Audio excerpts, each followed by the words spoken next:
अस्सलाम वालेकुम नाज़रीन, प्रोग्राम दिन भर में आप खुशामदीद कहते हैं। मैं हूं आपकी मेज़बान शहर बानो अवान। आज के प्रोग्राम में सबसे पहले बात करेंगे पाकिस्तान के सिफारती किरदार और ख़त्ते की बदलती सूरत हाल के हवाले से। तो मशरिक़ वस्ता में अब जंगी कशीदगी समंदरी लहरों में भी महसूस हो रही है, जहाँ सिफारतकारी की मेज़ और जंग के मैदान के दरमियान फासला महज एक गलत फहमी की दूरी पर रह गया।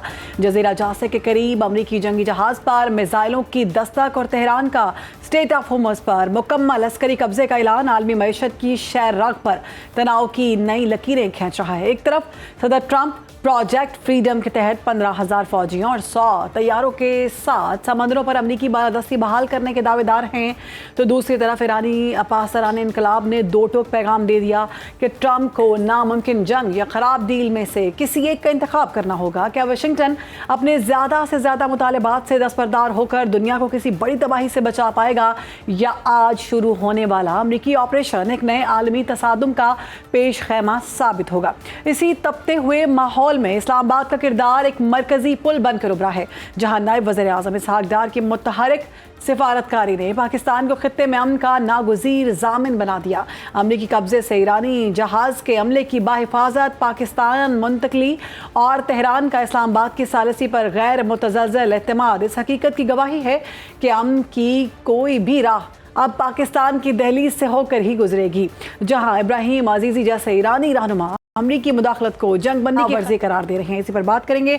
हमारे गेस्ट हमें ज्वाइन कर चुके हैं। हमारे साथ मौजूद हैं air vice marshal retired Sajid Habib साहब, दिफाई तज्ज़ियाकार हैं। बहुत शुक्रिया आपका हबीब साहब वक्त देने के लिए। साजिद हबीब साहब, जज़ीरा जासे के करीब अमरीकी जहाज़ पर हमने देखा कि मिसाइलों की दस्तक, क्या ईरान ने 4 मई के डेडलाइन से पहले अमेरिका को अपनी डेडलाइन दिखा दी है? क्योंकि ज़ाहिर है अमेरिका की जानिब से एक थ्रेट तो दोबारा से क्रिएट किया जा रहा था कि कोई ना कोई बड़ा हमला ईरान पर दोबारा से होने वाला है। जिस तरह से हम देख रहे थे कि जहाज़ों की तादाद बढ़ चुकी थी, जो इक्विपमेंट्स हैं अमेरिका से वो आ चुके थे, और मिसाइलों के हवाले से भी उन्होंने कहा था कि एक नया हाइपरसोनिक मिसाइल जो है वो मशरिक़ वस्ता की जानिब बढ़ रहा है। आपने बिल्कुल सही कहा कि जंग बंदी जो है वो जो पहले वाले हमले हो रहे थे उनकी तो है, लेकिन एक लफ्ज़ों की जंग बंदी नहीं है, बयानात की जंग बंदी नहीं है। और दूसरे स्ट्रेट ऑफ हॉर्मोज और उसके सराउंडिंग्स में नेवल कॉन्फ्लिक्ट जो है, जो उसके ऊपर अपना कंट्रोल जाहिर करने की एक जंग है, वो बननी हुई है। कॉन्फिडेंस बिल्डिंग मेजर भी नजर आ रही हैं बीच बीच में। डिप्लोमेसी पाकिस्तान की, जैसे आपने कहा, कि बड़ी ज़बरदस्त चल रही है। पाकिस्तान नॉन स्टॉप अपनी जो जारी रखे हुए है। लेकिन ये जो अभी एक न्यूज़ आई थी, मैंने भी इसको देखा था कि चाइनीज़ एजेंसी ने कहा था कि, और IRGC की उनकी एक स्टेटमेंट थी कि हमने अमरीकी नेवी के एक डिस्ट्रॉयर को 2 मिसाइल हिट किए हैं। जी जी। लेकिन अभी लेटेस्ट में उनको चेक कर रहा था, सेंटकॉम ने डिनाई किया है। अच्छा। लेकिन गालिबन ये ज़रूर हुआ है कि एक डिस्ट्रॉयर ने वहाँ पे जाने की, उस साइट पे नज़दीक कोशिश की थी, तो उसको टर्न बैक होना पड़ा है वहाँ से, लेकिन उसको कोई ऐसा सच मिसाइल हिट नहीं हुआ। ये चीज़ें ऐसी हैं जो दोबारा से जंग बंदी के ख़त्म होने का और दोबारा से जंग शुरू होने का सिलसिला बन सकती हैं। ठीक। और जो सेंटकॉम है, उसने जो उस डिनाइल भेजा, उसके बाद मुझे ज़ाती तौर पे थोड़ी सी तसल्ली हुई है कि ये वाक़या नहीं हुआ, वगरना फिर एक खित्ते में स्पेशली स्ट्रेट के अंदर बहुत ज़्यादा जंग बढ़ सकती है। दूसरी बात ये कि अमेरिका ने ये नहीं कहा कि हम एस्कॉर्ट करके लेके जाएंगे। स्टैंडकॉम की स्टेटमेंट में देख रहा था, उन्होंने कहा है कि हम कोऑर्डिनेट करेंगे सेफ पैसेज के लिए। बाकी ट्रंप की बातें तो चलती रहती है, वो कब से वो 60,000 फौजी पहले भेजना चाहता था, फिर कारगिल पे कब्जा करना था। ये सारी मेरे साथ प्रेशर डालने की बातें हैं। और डिफाइंस जो है वो ईरान की तरफ से भी शो हो रहा है, हालांकि उनको बहुत बुरी इकोनॉमिक हिट पड़ी है, वहाँ पे लाखों बेरोजगार हो गए हैं। आपने देखा इन्फ्लेशन कहाँ की कहाँ पहुँच गई है। लेकिन ये ज़बानी तौर पे भी एक डिफाइंस, या जिसको कहते हैं कि अपने कदमों पे खड़े रहने की बातें, ये दोनों साइड से चल रही हैं। उम्मीद है कि पाकिस्तान की जो डिप्लोमेसी है वो बीच में अपना काम करेगी इंशाल्लाह। पाकिस्तान की डिप्लोमेसी जो है वो तो पूरी दुनिया ने देख लिया है, कितना खूबसूरत किरदार अदा किया पाकिस्तान की जानिब से। पाकिस्तान की लीडरशिप ने इतनी बड़ी जंग को रुकवा लिया, मार्का हक में हमारी जो इज़्ज़त बनी थी सर, उसके बाद ये हम देख रहे हैं कि इस कामयाबी में जो हमारे हमसाया ममालिक हैं वो तो वैसे ही रोना चाह रहे हैं, उनकी चीखें निकल रही हैं। अच्छा, आप क्या समझते हैं कि सदर ट्रंप का 15,000 फौजियों और 100 तैयारों के साथ प्रोजेक्ट फ्रीडम, क्या ये महज समंदरी रास्ता खोलना है, या फिर ईरान को बराह रास्त जंग की तरफ घसीटने के लिए अब वो तैयार हैं? क्योंकि अब जैसा कि आपने भी कहा कि उनके बयानात पे तो अब कोई बंदा यकीन नहीं करता ट्रम्प की, क्योंकि जाहिर है बहुत फ्लिप मार रहे हैं, कभी कुछ कहते हैं कभी कुछ कहते हैं। तो ऐसी सूरत में हम वाज़े तौर पर क्या तैयार रहें कि खुदा न ख्वास्ता कोई बड़ा हमला हो सकता है? देखिए, ट्रम्प से कुछ भी चीज एक्सपेक्टेड है, वो इतना अनप्रडिक्टेबल है कि वो कुछ भी कर सकता है। और ईरान के सिलसिले में तो 2 दफा धोखा दे चुके हैं, इस साल भी और पिछले साल भी, कि नेगोशिएशंस का, बातचीत का कहते कहते उन्होंने हमला कर दिया था। मैं समझता हूँ, मेरा जाती एनालिसिस है कि शायद अब उस तरह से नहीं होगा। ये ट्रम्प अपनी जो अभी देखे ना, कल अगर आपने परसों CNN की रिपोर्ट सुनी हो, जो उन्होंने अमेरिका के जो नुकसानात हुए हैं स्पेशली उनके अड्डों के ऊपर रीजन के अंदर, गल्फ के अंदर, वो बड़े क्लॉसल डैमेजेस हुए हैं, जिसको कवर करने के लिए अभी 6.8 बिलियन की उन्होंने इमीडिएट बगैर किसी कांग्रेस के अप्रूवल के वो भी दी है। F-16 अपग्रेड का उन्होंने कह दिया है, सिस्टम का अपग्रेड का कह दिया यहीं के अंदर। तो आई थिंक वो अपनी जो खिफ़्फ़त या उनको उठानी पड़ी है, उसको कवर करने के लिए, जस्ट टू शो कि I am the goon of the area, और मैं ब्लॉकेड को भी ख़त्म करूंगा, मैं जो शिप्स वहाँ फंसे हुए हैं उनको भी मैं कोऑर्डिनेट करूंगा, लेके जाऊंगा। मोर ऑफ अ प्रेशर है, कोर्शन, क्योंकि डेफिनेटली ईरान को इक्तिसादी तौर पे बहुत नुकसान पहुंच रहा है। और उसी की वजह से जो, अगर आप 14 पॉइंट्स देखें तो बहुत नरम लहजा है उसके अंदर। उन्होंने फेज वाइज जो किया है, इवन उन्होंने अपने जो बड़े बड़े इश्यूज थे, जिसमें स्ट्रेट ऑफ हॉर्मुज को खोलना, माइंस को क्लियर करना, तो आई थिंक ये ट्रम्प का प्रेशर है, जो शायद वो चाहता है कि अपनी विक्ट्री का ऐलान करके चीन जाए। इसलिए इस तरह के क्वेश्चन के जो स्टेप्स हैं या जो रेटरिक है, उसको वो जारी रखे हुए है। बिल्कुल ठीक है। सर, तेहरान का इस्लामाबाद पर हमने देखा गैर मुतज़्ज़ल इत्तेमाद जो है, आप क्या समझते हैं? क्या बहरी अमले को पाकिस्तान मुंतकिल करना, पाकिस्तान इस वक्त खित्ते में वाहिद मुल्क है जिस पर ट्रस्ट किया जा रहा है। अगर हम अमेरिका की बात करें वो भी पाकिस्तान पे ट्रस्ट कर रहे हैं, ईरान की बात करें तो वो भी पाकिस्तान पे ट्रस्ट कर रहे हैं। तो पाकिस्तान के पास इस वक्त बहुत ज़बरदस्त एक वो कहते हैं ना पावर ऑफ पॉइंट, वो उनके पास मौजूद है कि वो जो चाहें, जिस तरह से चाहें सिचुएशन को मोल्ड करवा रहे हैं, बड़ी कोशिश कर रहे हैं, बड़ी मेहनत करवा रहे हैं। तो क्या पाकिस्तान वाशिंगटन को और तेहरान को इस सारे मामले में ठंडा करने में कामयाब हो सकेगा? क्योंकि अभी तक तो हमने देखा है कि कामयाबी मिल रही है। बिल्कुल आपने सही कहा, और मैं आप ही के वर्ड से उठाऊंगा जो आपने कहा कि पिछले साल मार्का हक में अल्लाह ताला ने जो जी। हमारे ऊपर रहम किया, करम किया, अल्लाह ताला के करने से सब कुछ होता है। फिर कौम ने जिस तरह, फोर्सेस ने जैसे किया, जो हमें वहां से ग्लोबल आलमी सतह के ऊपर एक चीज, एक इज्जत मिलना शुरू हुई, और फिर हमने डिप्लोमेसी में कमाल किया। सर, आलमी मईशत की अगर हम बात करें तो स्टेट ऑफ हॉर्मुज़ की वजह से ज़ाहिर है इसको शहर कहा जाता है आलमी मईशत की, वो स्टक हुई पड़ी है। हालात जो हैं वो सबके सामने हैं। मज़ीद हम देख रहे हैं कि पूरी दुनिया में पेट्रोल प्राइसेस इंक्रीज़ हो गए हैं, दीगर अशय खुरानोश की किल्लत के हवाले से भी खदशा ज़ाहिर किया जा रहा है। तो आज जो होने वाला ऑपरेशन है उसको आप क्या समझते हैं कि आलमी तवानाई की तरसील पर इसके फौरी असरात तो नहीं पड़ेंगे? देखिए, मैं एक चीज़ कहूँगा कि हमारी नज़र सिर्फ तेल की सप्लाई के ऊपर है, और तेल से जो की रुकावट में, की उसकी तरसील में रुकावट से जो नुकसानात हो रहे हैं दुनिया भर के बहुत से ममालिक हैं जिनका 85%, जापान का जैसे यहाँ से तेल जाता था। हम एक और चीज़ को भी जहन में रखें कि फर्टिलाइज़र का बहुत बड़ा बहरान आ गया है। अमेरिका में यूरिया की कीमत 50% बढ़ गई है, और वहां पे तेल का इम्पैक्ट तो हुआ ही है। तो ये बहुत से ममालिक जो फर्टिलाइजर के ऊपर डिपेंड करते हैं, जो इस रीजन से आती हैं, और वो जब नहीं होगा तो आधी दुनिया गजाई किल्लत का, कहत का शिकार हो जाएगी, जिसका जहां जहां पे इम्पैक्ट हो रहा है, पाकिस्तान में भी हो रहा है।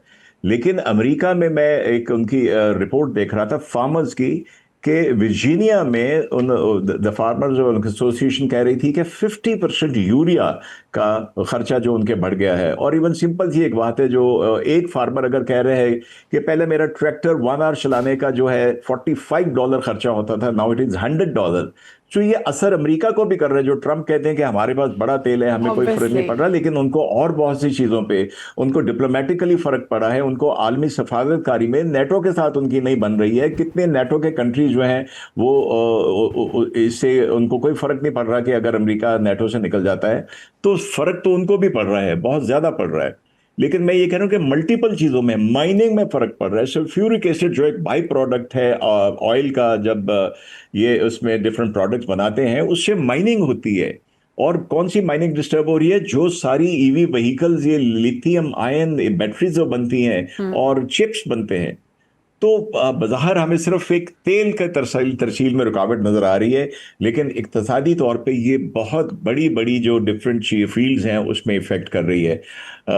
तो मसला इसका हल यही है कि जल्द अज जल्द एक फाइनल मरहला तय हो, एक बुनियादी एग्रीमेंट हो जाए कि अब तेल का फ्लो जो है वो शुरू हो जाए, तो ये फिर यूरिया भी आ जाएगा, फिर ये सल्फ्यूरिक एसिड भी आ जाएगा, और शायद हमारा भी पेट्रोल जो है वो 400 रुपए से वापस, वैसे होता मुश्किल ही है, लेकिन शायद उसका भी एग्जैक्टली सफर मैं यही शुरू हो पूछने जाए। वाली थी, ऐसा होगा कि हमारा पेट्रोल वापस जाएगा?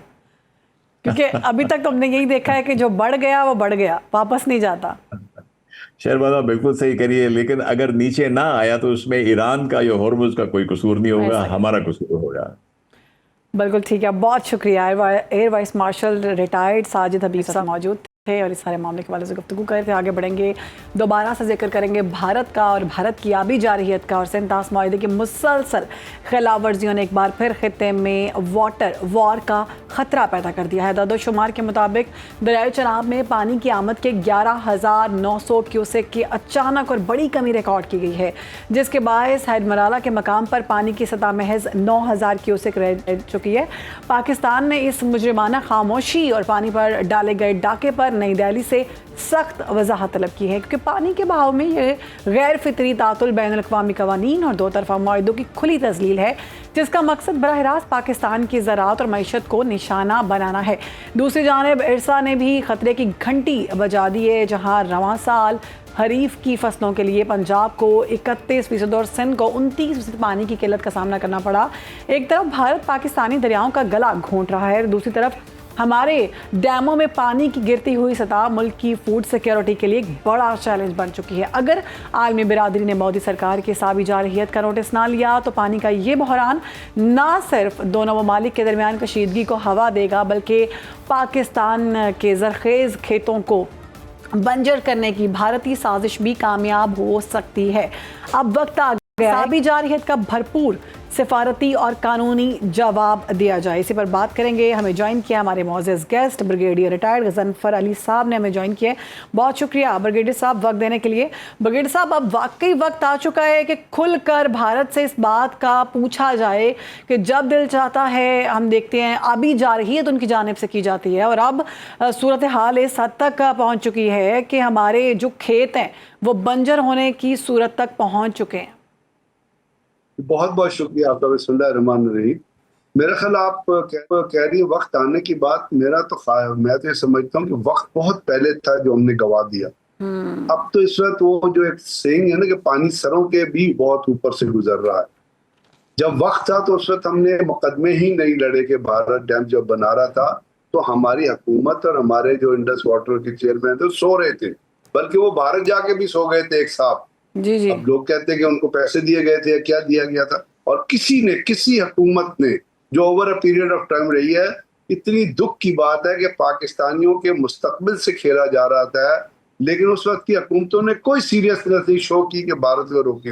अब देखिए, आप जो बात कर रही है चिनाब रिवर की, तो आपको पता है चिनाब रिवर के ऊपर कोई भारत ने मेरे ख्याल 11 डैम बना लिए हैं। आप देख लीजिए अपना सलाल डैम जो है उसका 690 मेगावाट का रन ऑफ रिवर डैम है।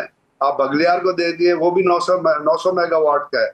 अब जो रंबान में बना है, आप डलहस्ती डैम को देख लें, वो इलेक्ट्रिक पावर प्लांट है 390 मेगावाट का है। आप रत्ते हाइड्रो पावर प्लांट को देखें, वो 340 मेगावाट का है।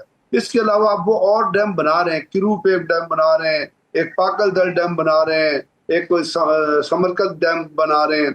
अब ये जो जब डैम बनेंगे और रन ऑफ रिवर वाटर हो या स्टोरेज डैम हो, आप खुद ही रोकिए कि भारत को पानी रोकने की जरूरत ही नहीं है। इसलिए कि इनकी डैम के अंदर जो कंजम्पशन होगी, हाइड्रो इलेक्ट्रिक की जो कंजम्पशन होगी, वो अल्टीमेटली आगे की फ्लो को कम करेगा।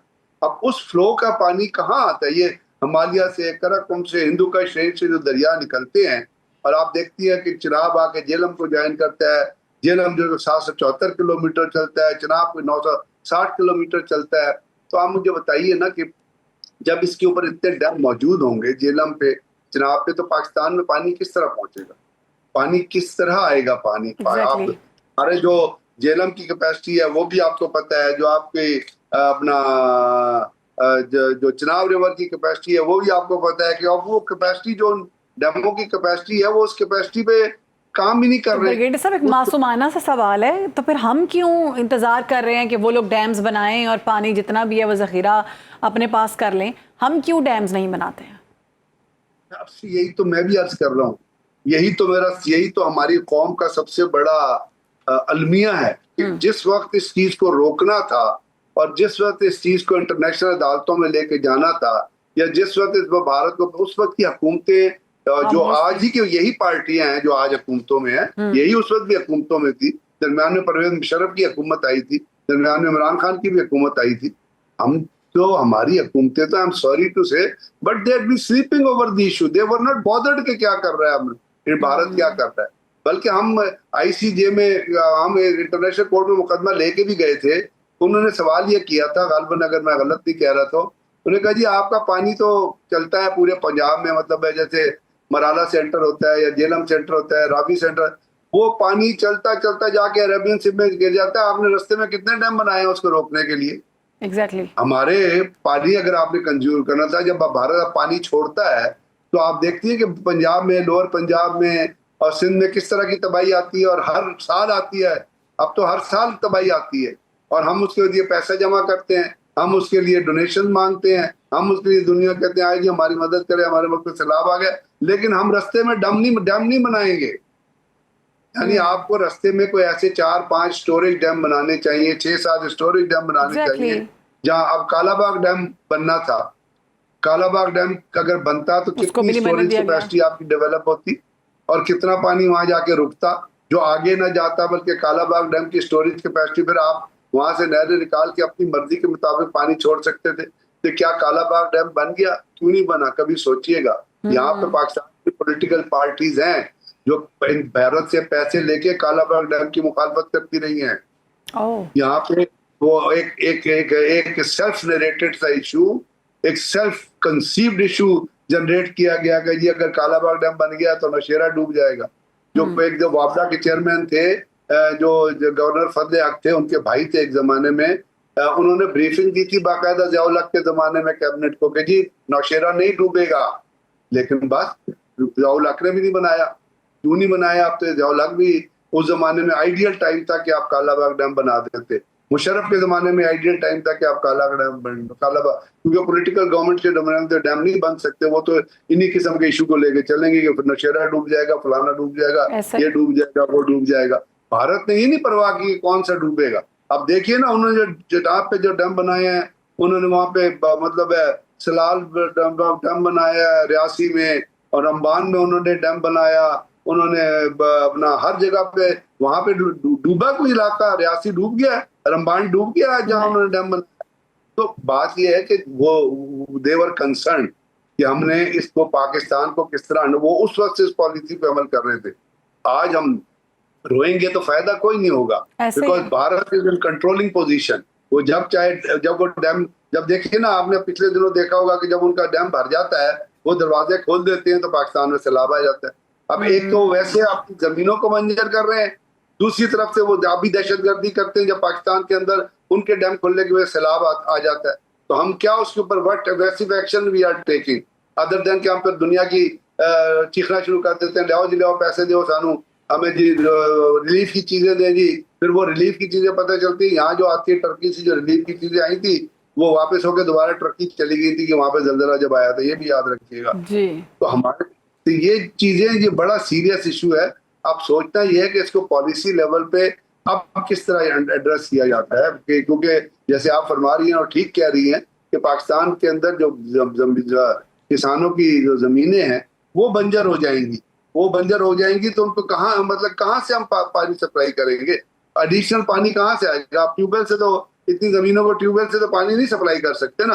आपके ऑलरेडी आजकल आप देखिएगा कि अब जो फसल है उसके अंदर अभी भी आपको प्रॉब्लम नजर आ रहा होगा कि आपकी जो मैक्सिमम कैपेसिटी पे जो गंदम प्रोड्यूस होनी चाहिए, बाकी चीजें पट्स कपास होनी चाहिए, वो नहीं होती। आप नहीं है, उसकी बिल्कुल। शॉर्टेज में चले जाते, उसकी शॉर्टेज में, तो फिर बताइए फिर अब जवाब कौन देगा इसका? मेरा तो ख्याल है इसका जवाब हमारे पास तो है नहीं। जिन्होंने जवाब देना है वो तो अमूमन अपनी चीजों में मसरूफ रहते हैं। दे आर नॉट बॉदर्ड के कॉमन आदमी को क्या परेशानियां या किसान को क्या परेशानियां हो रही हैं।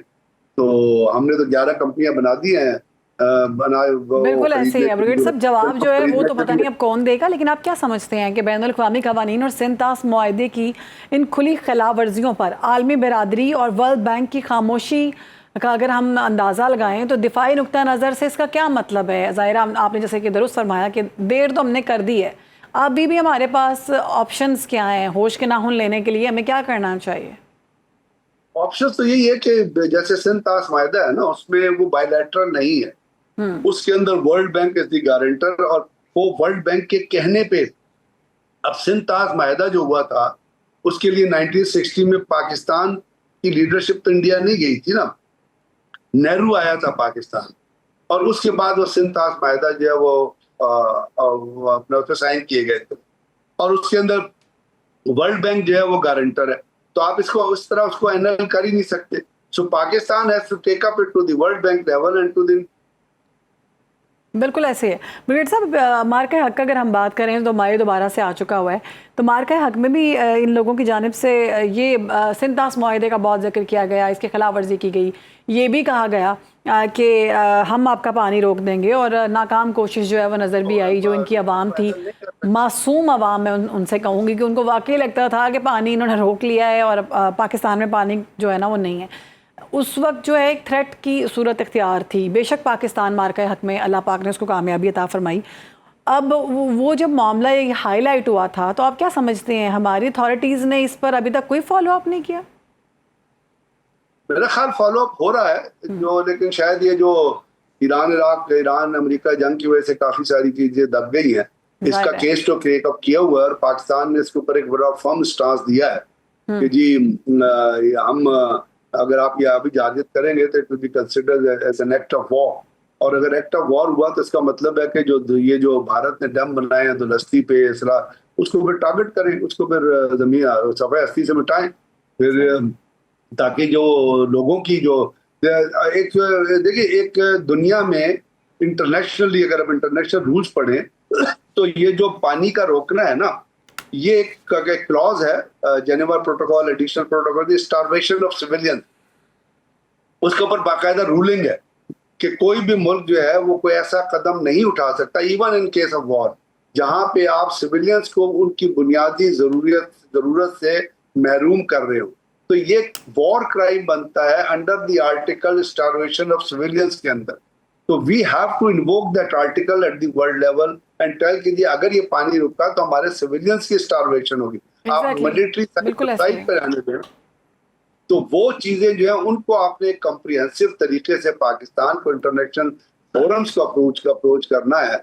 और हम अमेरिका की इतनी मदद कर रहे हैं, हम ईरान की इतनी मदद कर रहे हैं, हम सऊदी अरब की इतनी मदद कर रहे हैं, हमने दुनिया में एक ग्लोबल पीस का रोल प्ले कर रहे हैं तो उसका पाकिस्तान के अवाम को भी तो कोई फायदा होना चाहिए ना। वीर साहब, अभी हमने भारत की भी बहुत मदद की है। भारत का एक जहाज जो है वो मेंटेनेंस या कोई ख़राबी की वजह से समंदर के अंदर स्टक हो चुका हुआ था, तो हमने वहाँ जाके उनकी मदद की है, हमारा और उनके अमले को हमने खुराक दी है, तिब्बी इमदाद भी हमने दी है। हम उनको भी एहसास जो है ना, वो एहसास उनका भी कर रहे हैं, लेकिन वो हमारे लिए मुश्किल का सबब बनते जा रहे हैं। बहुत शुक्रिया। एक ब्रेक ले रहे हैं, उसके बाद हाजिर होते हैं। वेलकम बैक नाज़रीन। महंगाई के तूफान ने गरीब की कमर तोड़ दी है, और अब तो नौबत यहाँ तक आन पहुँची है कि 2 वक्त की रोटी का हसूल भी एक ख्वाब बनता दिखाई दे रहा है। वफाकी इदारा शुमारियात के हालिया दादोशुमार ने अवामी चीखें निकलवा दी, जहाँ महज एक हफ्ते के दौरान 20 किलो आटे के थैले की कीमत में 200 रुपये तक का होशोबा इजाफा रिकॉर्ड किया गया। सितम ज़रीफ़ी देखिए कि एक ही मुल्क में आटे के निरखों का तजाद इंतज़ामी नाअहली का मुँह बोलता सबूत है। जहाँ लाहौर में आटा 1810 रुपये में दस्तियाब है, वहीं कराची में गरीब को 2500 रुपये की बुलंद तरीन सतह पर मिल रहा है। इसी पर बात करेंगे, हमारे साथ मौजूद हैं हमारे गेस्ट, उनसे बात करेंगे।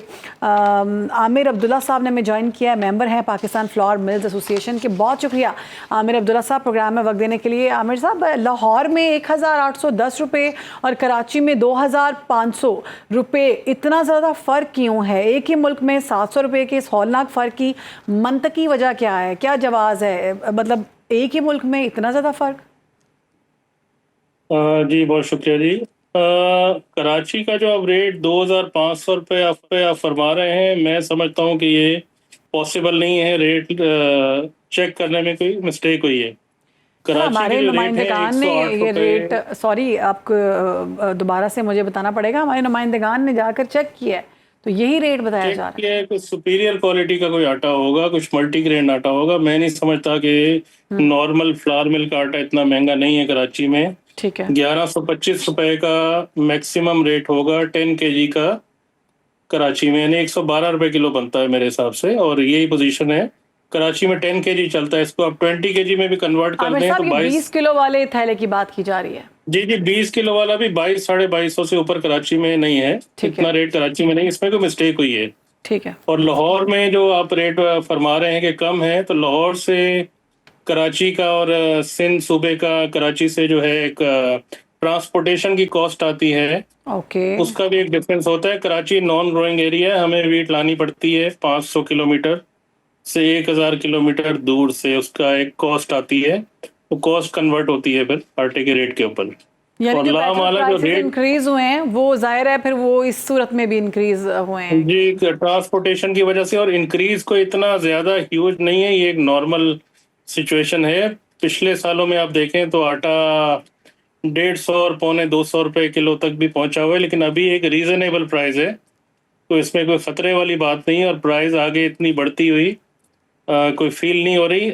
ये रेट मैं आमिर समझता अब्दुल्ला हूँ साहब, ये कि कहा जा रहा है कि एक हफ्ते में 200 रुपए का इजाफा किया गया है। अभी गंदम की फसल की कटाई हुई है, अभी मुकम्मल तौर पर कहा भी जा रहा है कि वाफर मिकदार में। कुछ इसमें कैलकुलेशन में कुछ मिस्टेक है, वो आप मार्केट में भी आप चेक करेंगे तो आपको डिफरेंस फील हो जाएगा, लेकिन इतने ज्यादा रेट नहीं है। और ये आप तो रेट हर अब चीज से सर तरदीद कर रहे हैं ना, ऐसे कैसे हो सकता है? क्या मैं मनमानी बिल्कुल ये रेट रेट लगाते की हैं लोग तरदीद अपने? कर रहा हूँ। इतना रेट नहीं है कराची में, मैं तरदीद कर रहा हूँ इसकी।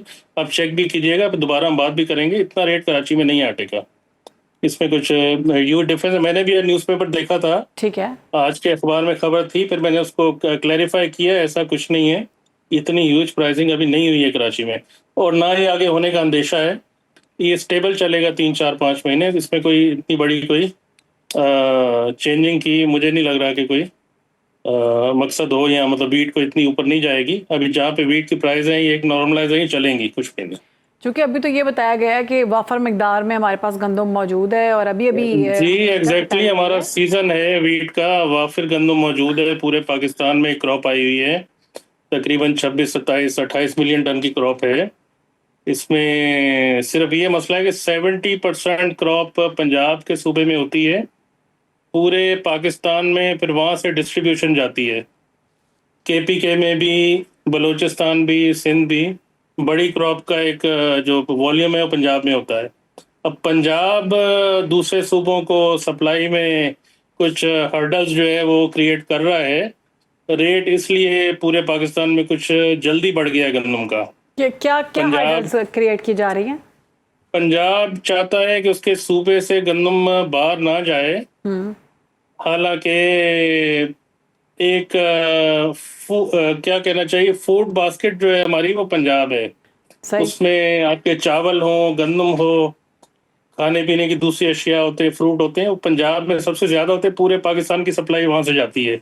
लेकिन गंदम और रोटी के ऊपर, आटे के ऊपर पंजाब ने कुछ एक अलग से स्टैंड लिया हुआ है पिछले 2 3 साल से, जो एक मैं समझता हूँ गलत है और फेडरेशन की नफी है इसमें।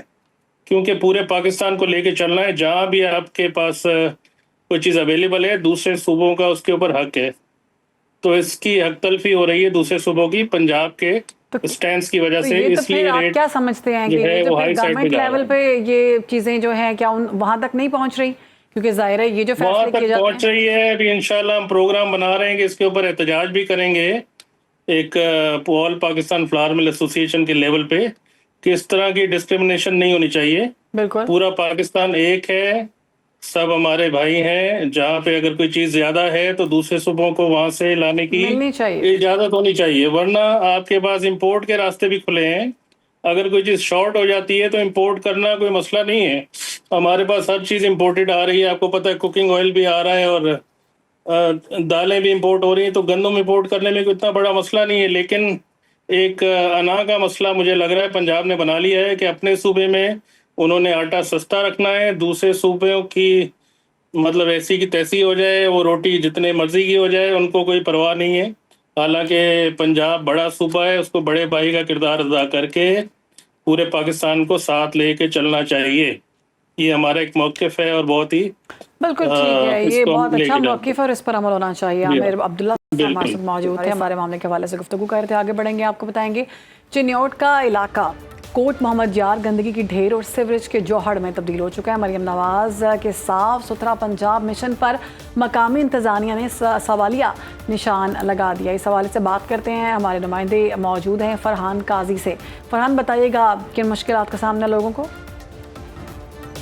गुंजान बार इलाका कोट मोहम्मद यार, जहाँ पे सीवरेज का पानी जो है ना सिर्फ गलियों में मौजूद है और वहाँ से शहरी गुज़रने पर मजबूर हैं, बल्कि दूसरी जानिब जो कब्रिस्तान है वो गंदे पानी की वजह से भर चुका है और कब्रें जो हैं उनकी बेहुरमती हो रही है। यहाँ पे हमारे साथ एक शहरी मौजूद हैं, उनसे पूछते हैं कि उनको इस वजह से किन मुश्किलात का सामना है। कई इंतजामिया सियाग चुके हैं भी पानी सन कट दो, लेकिन कोई इतने हाल नहीं पूछण रहा।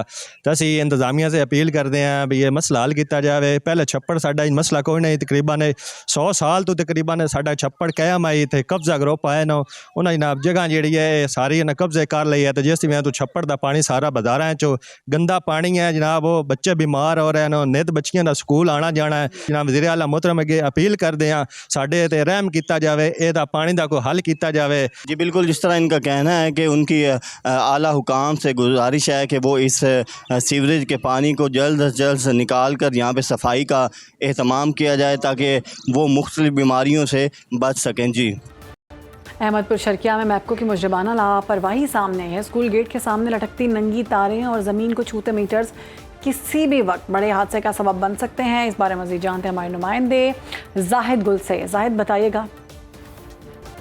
मौजूद है शिकरानी चौक अहमदपुर शर्किया में। मेरे अकब में आप देख सकते हैं कि बिजली के ये खंभा है और इसकी जो नंगी तारें यहाँ पे नीचे झूल रही हैं, ज़मीन को टच कर रही हैं और मीटर जो है लटके हुए हैं। और सामने ही ये स्कूल है। मेरा कैमरा मैन अगर आपको दिखा सकते हैं, छोटे छोटे बच्चे इस स्कूल से जैसे छुट्टी होती है या सुबह स्कूल आते हैं तो इन तारों से उनको बहुत ज़्यादा खतरा है। हमारे साथ शहरी मौजूद है, वो क्या कहते हैं?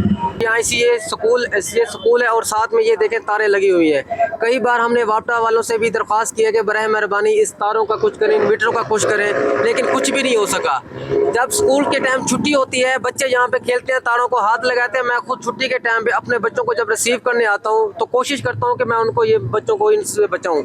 अपने बच्चों को तो मैं सेफली कर लेता हूँ, लेकिन और भी किसी के बच्चे हैं, बराह मेहरबानी तारों का कुछ किया जाए और इसका जल्द से जल्द हल किया जाए।